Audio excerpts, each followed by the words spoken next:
welcome Omar. Omar is the creative director for Hill+Knowlton Strategies. He's also an extremely well-known street artist, and I'm really excited to, and a design specialist. So I'm really excited to know his views on the meta.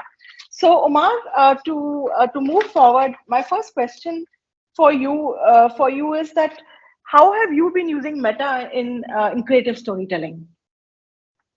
So I would change the word storytelling to story living.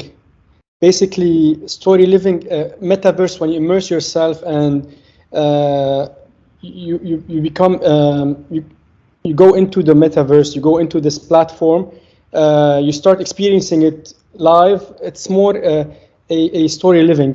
So I've been exploring a lot through different platforms, if it's the virtual world or the augmented reality, or specifically with NFT. And I think there's plenty of opportunity. So my inbox is filled with the requests from clients asking us, we want to do something with the metaverse, and they don't know what's metaverse.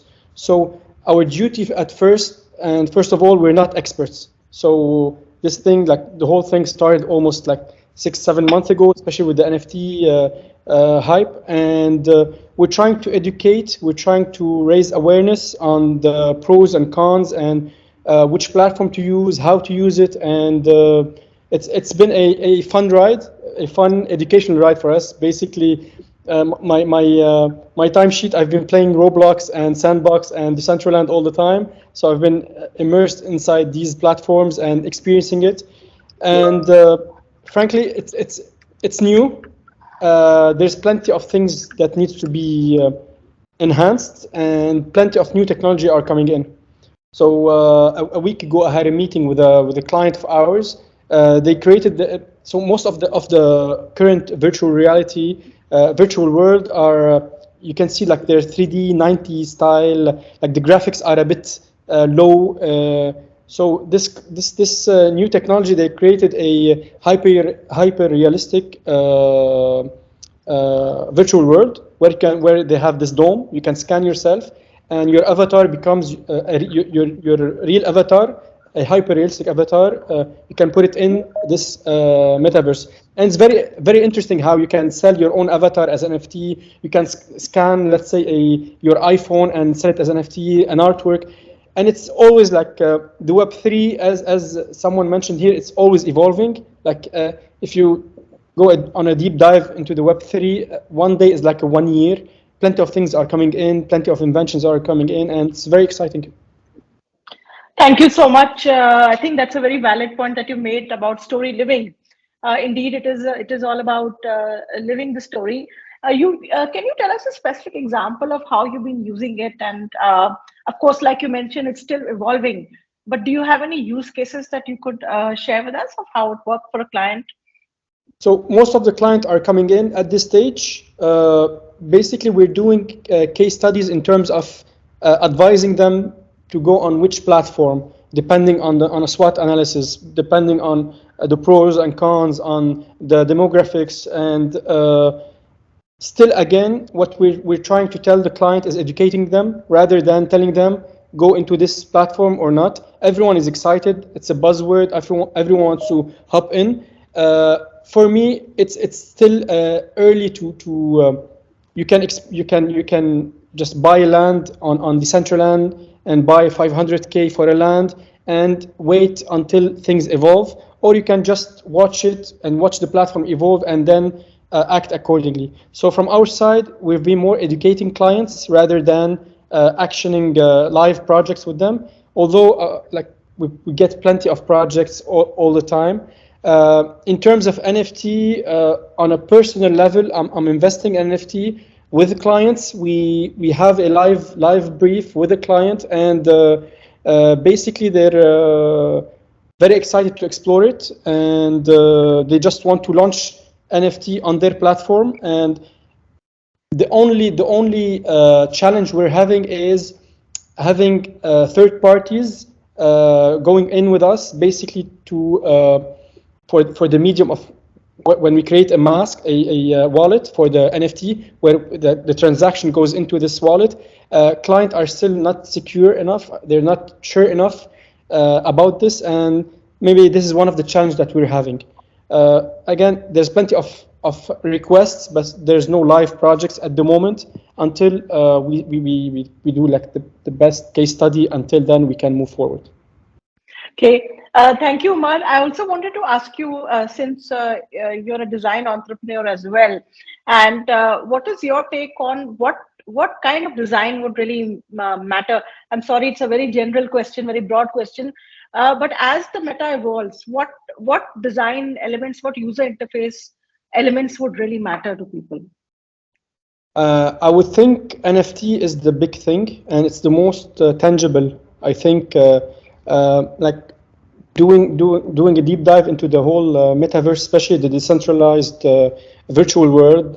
Like if you combine all the decentralized virtual world until October 2021, the number of users are like 2.5 million, and it's still new.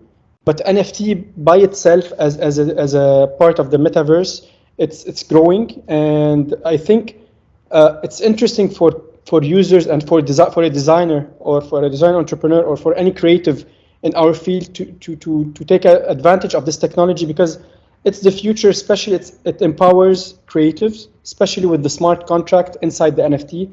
Like whenever you buy any artwork, any T-shirt, any virtual shoes, you can still sell it and you can still get a percentage out of it. And this empowers the creative, and it's part of the Web3, how it decentralized from the major key players.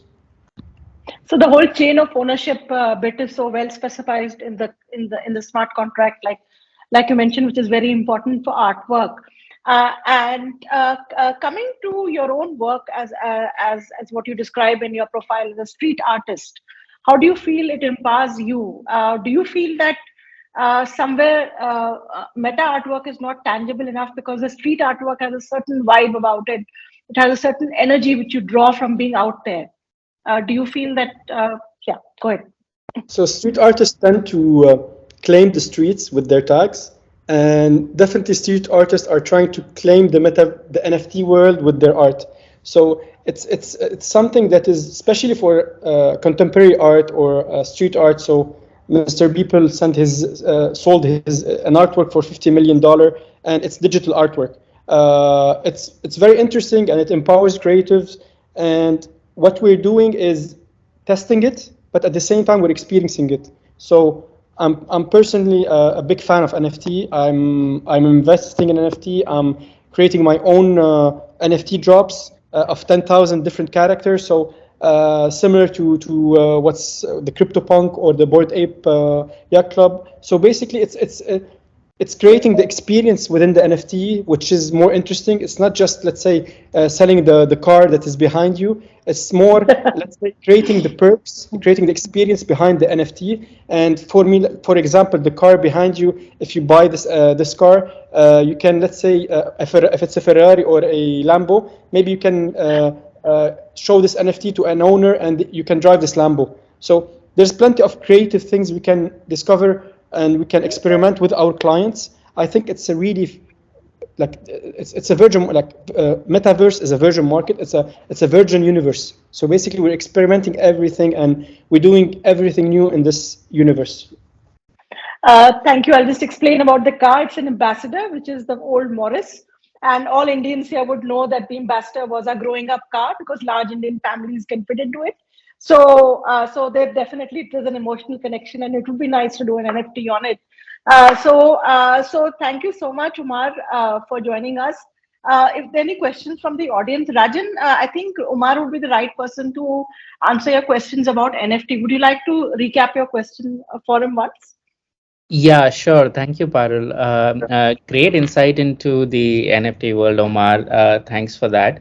I wanted to, so my question was on the utility, which I think you've given a little information about it already, about how brands can see the utility. You gave the example of Bored Ape Yacht Club and the CryptoPunks, which are great examples of how they've utilized making the community and making those membership and having exclusive benefits for their community.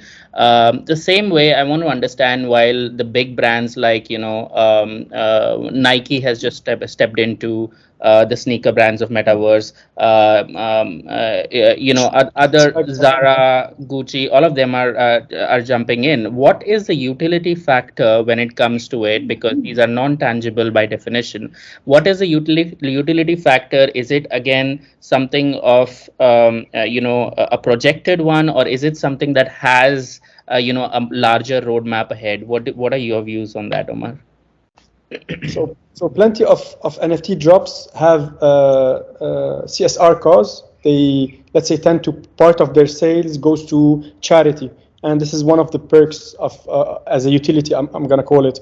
Other are creating more experiences. You can enter a restaurant just by showing, let's say, your Bored Ape NFT, or you can enter a nightclub showing your NFT. So there are perks, and people are getting creative with that. So it's really open-ended. People can create anything, and it's new. That's why there's no certain rule, there's no certain roadmap. Basically, what I just mentioned is metaverse is a virgin world. It's like everything is new, and whatever you do is something new to this world.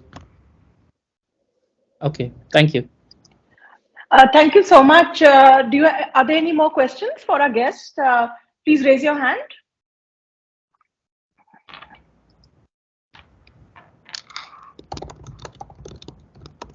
Can hear some. Okay. So I have one last question for you, Umar, before we wind up and move on to the master class ahead on the workshop itself. Given all the the way NFT has taken over, the meta world, like you just mentioned, is there something which people should be cautious about when they opt for an NFT? What should they look for? So whenever you're in, this is not, again, I'm not a financial expert, and this is just my opinion.